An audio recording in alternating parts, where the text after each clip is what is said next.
and Minister, thank you. And while we all welcome the Housing for All, I do see a few challenges in it. And again, I talk about Carlow, my own hometown, where we do not have a full-time homeless prevention officer or a coordinator. We only have contract posts, and that is far below acceptable. And that seems to be an issue in local authorities, contract posts, and I actually want to bring that up for another day. I know that increasing housing supply and delivery, sustainable, affordable homes for people, it is the government's top priority, but the collapse of the private rental market is a huge concern, and this is not going to recover in the short term, so medium term, and I really feel that market intervention, Minister, is needed. Over the past 12 months, the introduction of the three schemes, the First Home Scheme, the Local Authority Provided Affordable Purchase Scheme and a revised Local Authority Home Loan to support the purchase of affordable homes, that is really good and that is really welcome, but we need to do a lot more. However, it is vital now that the local authority be allowed to carry out some acquisitions in 2023 just to take some burden off. Your department needs to speed up approval process at department level for SHIP, CAS and CAF and speed up payments back to the local authority. Minister, it's a huge issue.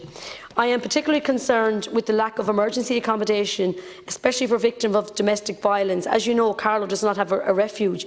But while we wait for that, we have some safe homes in the local authority and I did welcome them, but we do not have enough. We have a two-family emergency accommodation, but only one is housed in at the moment because of COVID.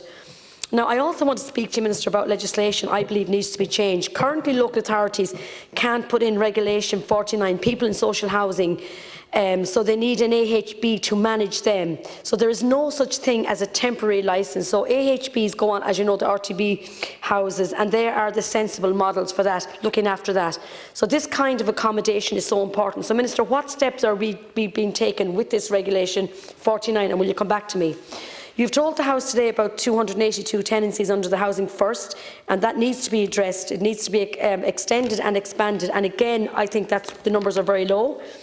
When we talk about supporting the most vulnerable, we need to see local authorities support to resource a traveller TLO. We need to see the extension of the repair and lease scheme in 2023.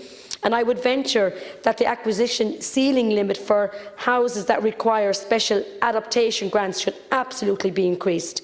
The energy efficient programme to be funded better and the removal of the food poverty provided funding for self-help grants. Minister, these are all huge issues that I feel that if they were addressed quicker would play a huge part in the local authority providing houses, particularly quicker, I think, and information, again, of course, I'm always on about that. And I just want to ask you about the modular build.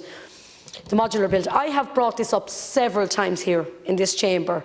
I have brought the Minister down to different companies, and I just feel yet I have got no feedback on this. I would ask, we need as many houses built as quick as possible, and I feel this is a short-term solution and a long-term solution that could build us a lot of houses quicker. I would ask that you come back to that. And just one other thing, I want to just reference the 10%, the concrete product levy announced in the budget.